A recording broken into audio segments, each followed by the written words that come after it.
السلام عليكم soo dhawaada saaxiibayaal kuna soo dhawaada qaybteeni shanaad ee taxanaha noo socday iskuna day muuqaalka inaad like ku taageerto sidoo kale channelka aad subscribe ku taageerto si aan dhawaan konton kun aan u gaarno sina share garay muuqaalka si ay xalimooyinka iyo faraxyaasha halkan ka maqan ay ku imaadaan maalinka xigana Yifan iyo Sunyo gurigooda ay hagaajisanayaan maxaa yeelay cid u hagaajinaysa ma lahan hadii aysan ayaga hagaajisanin laakiin maalinkaas waxa jiray waxaadan dhamaantiin ogeyn Yifan waa ay ku xumeed sidoo kale asagana Sunyo waa uu ku xumay aniga ayaana hadda idinka dabageenayo waxaasina wax kale ma aysan ahayn ugu dambeeyay Yifan waxa ay go'aansatay inay gurto waliba guri kale ay degto midasina saaxiibteeda Sun ayaa ku qalqaalisay hase ahaatee Yifan waa ay ku xumeen waxay ahaatay gurigii ay u soo guur rabtay ay iimaanaysa waliba iyadoo kormeer ku sameynayso iskana fiirinayso hadii uu qurux badan yahay iyo hadii kale milkiilaha gurigan si gurigiisa laga kireysto waxa uu ku dhaayay gurigan xitaa marwaxad ama mukeef uma baahna markii jiiftay asiga ayaa qabow iska soo daanayo waxay ahaatay waa ay ka soo tagayaan guriga Yifan ay dib ugu soo laabanayaan labadooda oo daalan habeenkaas Sun waxa ay rabtay Yifan inay la seexato Sun ayadu waa ay iska faraxsanayd hase ahaatee Yifan waxa welwel ku hayay Sunyo inay ka fogaanayso waxay ahaatay wixii ay ku beegan tahay saqdi dhexe Sun waa ay soo kacaysaa intaas kadib saaxiibteeda Yifan ay ka weynaysaa meeshii ay jiifeen intaas kadib qolka ay ka soo bixaysaa waxayna iimaanaysaa qolka Sunyo hase ahaatee waxay arkaysaa Yifan oo Sunyo la jiifto aydan waa ay yaabaysaa maalinka xigana waxay iimaanayaan dhakhtar qaabilsan qarowga iyo waxyaabaha la midka ah hase ahaatee Yifan waxa loo sheegayaa qarowgan oo waliba la soconayo inuu u keenay stresska badan aydan stresskaas cid kale uma aysan keenin ee eedada aabaheeda la dhalatay ayaa nafta u keentay saaxiibteedan waxay ku dheesay stresska ay isku ridaysaa hadii ay iska dhaafi waysi waa dhiman doonta waxay ahaatay Yifan iyo Sun oo isla socdaan Sun Wenlishan awowgiisa ay meel ku arkaysaa intaas kadibna markay ay u imaad waxay weydiinaysaa wuxuu halkan uu ka soo doonay laakiin waxay ogaanaysaa halkaas inay saaxiibkiisa ay ku balansanaayeen balse taas ma aysan ahayn xaqiiqada saxda ah oo Wenlishan awowgiisa halkan uu u joogay halkaas saaxiibkiisa ayaa u soo waday waxaana lala kulansiinayay dhakhtarkaas oo rabay xaaladiisa caafimaad inuu ogaado Wenlishan awowgiisa waxay ahaatay Sun Wenlishan ay wicisa asiga ayaana si degdeg halkaas ku imaanayo dabadeedna dhamaanteen waxaan ogaanaynaa Wenlishan awowgiisa inuu wadna xanuun uu qabo midasina dhamaantood waa ay ka wada xumaanayaan hase ahaatee awood uma aysan lahayn inay ka wada qaadaan waxay ahaatay Sunyo habeenka xiga Yifan oo guriga joogto ayuu ugu imaanaya ayadan waa ay murugeysanayd intaas kadibna wuxuu weydiinayaa miyaa ku faraxsan tahay halkan inay iskaaga guurto laakiin waxay ku dhaysaa anigu kuma faraxsani ee waqtiga ayaa isii kaxeenayo inuu kula joogana waa iska jeclahay oo habeen walba laabtaada ah gala waliba aa ku shumiyo intaas kadib Sunyo waa uu qoslayaa waxay ahaatay maalinka xiga Sunyo hooyadiisa ayaa guriga ku soo booqanayso laakiin gabar ayaa la socotay Sunyo hooyadiisa iyo Yifan waxa jirtay mar ay kulmeen waliba 6 sano kahor ay ahayd xilliga ay hay iskuulka ay dhiganayeen maalinkan Sunyo hooyadiis guriga waxay u imaaday wiilkeeda Sunyo iyo gabadhan ee iyada la socotay inay isbarto maxaa yeelay in la isku daro labadooda ayaa la rabay hase ahaatee Sunyo waa uu diidayaa midaasi dhammaan hadallada ay ku wada hadlayeen Sunyo iyo hooyadiisa Yifan waa ay dhageysanaysay maalinka xigana Yifan marka ay shaqada imaado dhammaan shaqaalaha waa ay ku shidanayaan waxayna ku dhahayaan sanadka la soo dhaafayay adiga ayaa lagu doortay shaqaalaha ugu wanaagsan shirkadda sanadkana markii uu dhamaado waxa lagu dooran doonaa gabadha ugu quruxda badan shirkadda waxay ahaatay habeenkii markii ay gurigeeda imaado waxay bilaabayaan ayada iyo Sunyo inay wada casheeyaan laakiin Sunyo Yifan waxa uu ku dhahayaa meel walba aadid aniga kaama hari doono oo waan ku daba socon doonaa maalinka xigta marka Yifan ay shaqada imaado waxay soo dhaxgalaysaa saaxiibadeeda oo wada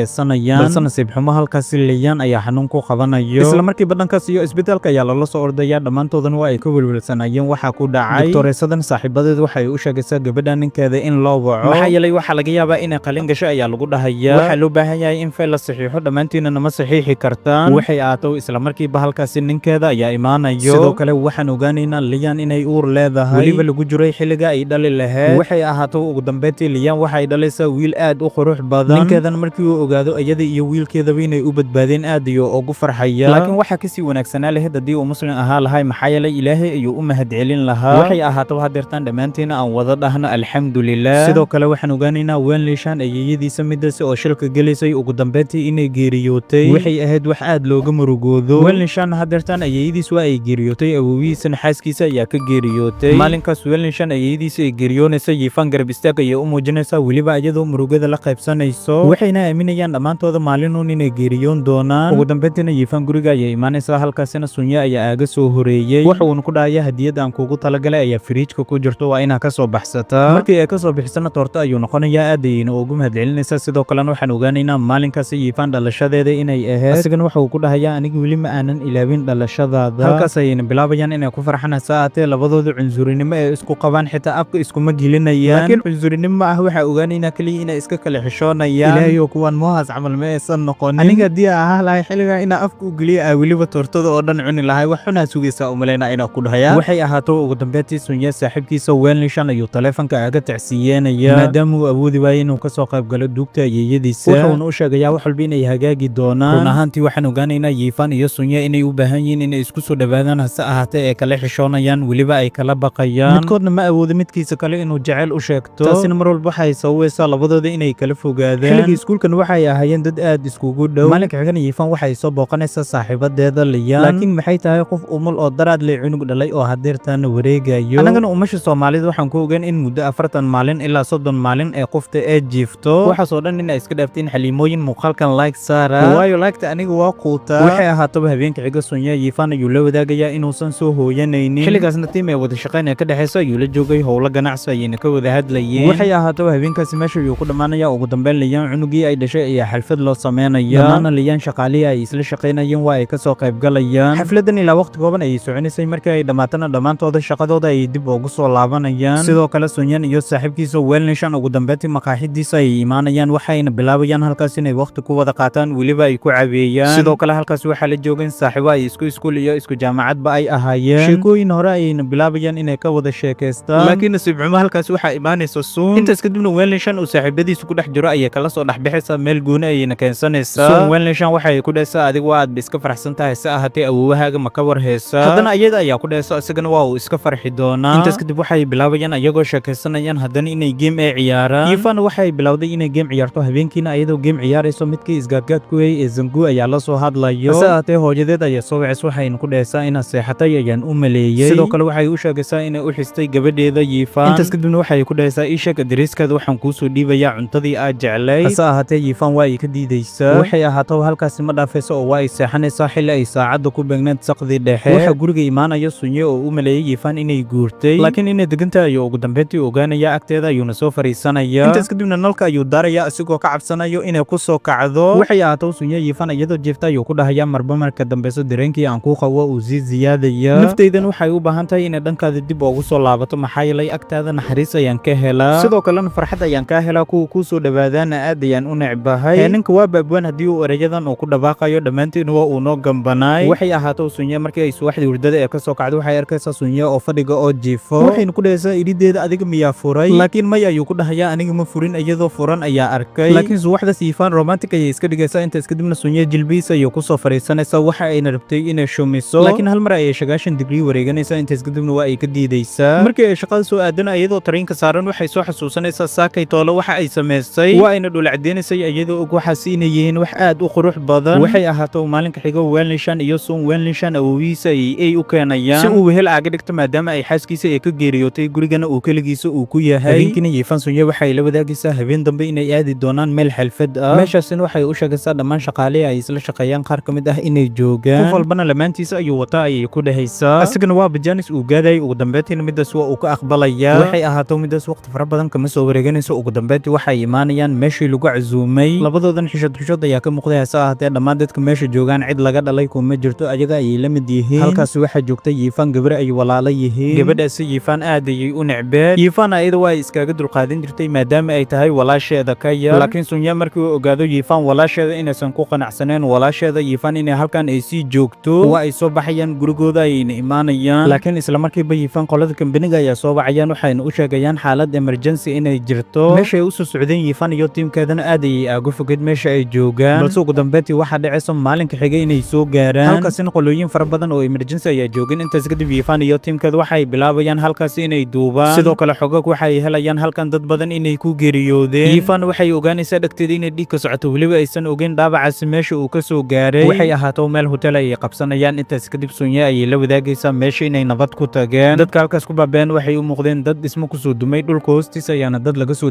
daadgureynayay. intay halkaas ku maqnaayeen maalmo ayay qaadanaysaa. Yifan mar walba xaaladeeda Sunye taleefanka ayay ula soo socodsiin jirtay. sawirka asiga WhatsApp-ka u saaran ayayna sawiraysaa. intaas kadib sawir ayay ka qaadaysaa WhatsApp-ka ayayna ugu diraysaa. waxay ku dhahaysaa markii aan kula joogay wejigaaga sida boombilahaas oo kale ayuu ila ahaa, laakiin haddeertan waa uu ila qurux badnaaday, waa aanu kuu xisay. intaasna waa iska kaftan ee iyadu kula kaftamayso saaxiibkeeda Sunye. qaar ka mid ah dhibanayaashii uu dhib ku soo gaaray ayayna muuqaal ka duubayaan ayagoo shacabka la wadaagayaan. maalin Yifan iyadoo ku jirto howlaheedii shaqada waxay arkaysaa arday iskuul ka imaadeen. intaas kadib waxay soo xasuusanaysaa 6 sano ka hor xilligii ay iyada iyo Sunye ay iskuulka ay dhigan jireen. weliba isla maalinkaas waxay imaanaysaa maalin maalmaha ka mid ah iyada iyo Sunye xilli ay iskuulka ay ka imaadeen meel ay ka cunteeyeen. Yifan waxay u muuqtay haddeertan Sunye si dhab ah inay u jeclaatay. waxayna soo xasuusanaysaa wanaagii faraha badna ayuu u sameeyey laakiin sibunaak waxa dhacayso yiifaan halkii ay joogtay sunyaan inuu imaado lama filan ayuuna aaga dhigay iyadan midaasi aad ayay ugu farxaysaa habeenkaasi roob ayaa da'ayay labadoodan waa ay ku faraxsanaayeen inay dib u kulmaan hotel ayayna qabsanayaan labadoodan hotelkaas ayay degayaan marna waxaa dhacayso labadooda si kadisa inay iskugu soo dhawaadaan weliba iyagoonan filanaynin yiifaan intaas kadib musqul ayay soo galaysaa weliba iyadoo aad ugu faraxsan wixii dhacay waxay ahaato biiza ay ku casheeyaan ayaa loo keenayaa 3 kartoon biiza ayuuna ahaa halkaasina waxaan ku ogaanaynaa qoladan Chineska inay zaid wax u cunaan waxay ahaato labadooda inay hal meel ay wada joogaan aad ay ugu faraxsanaayeen labadoodaba habeenkaasina yiifaan waxa la soo hadlayso saaxiibteeda suuna ma aysan ogeyn saaxiibteeda magaalada inay ka maqan tahay asa ahaatay xilligaas ayay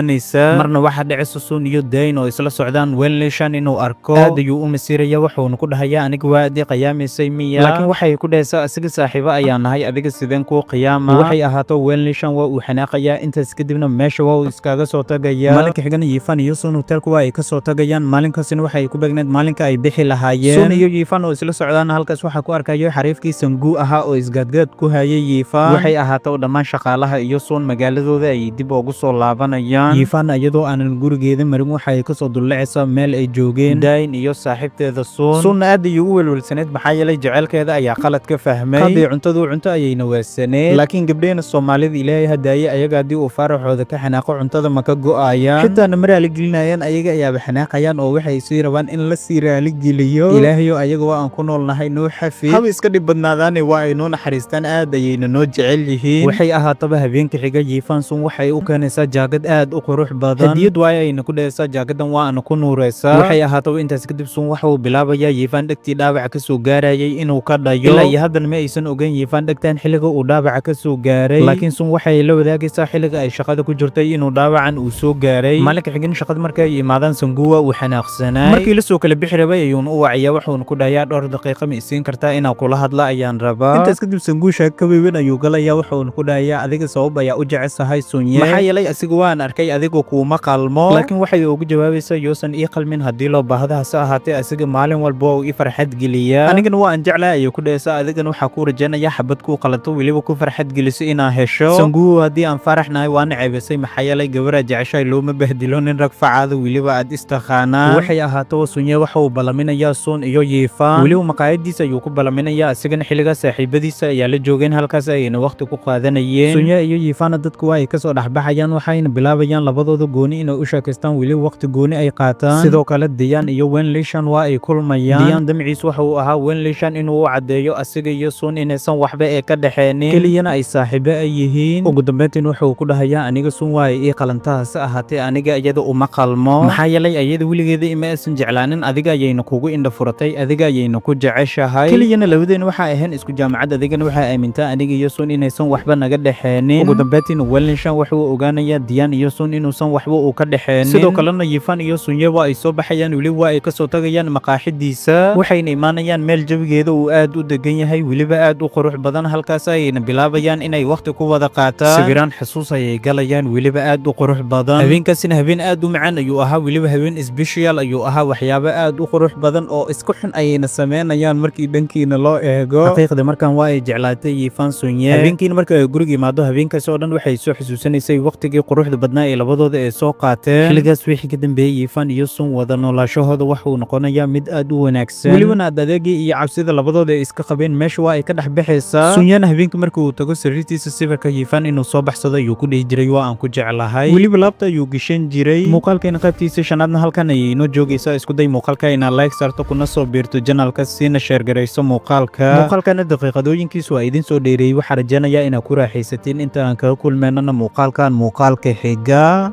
nabad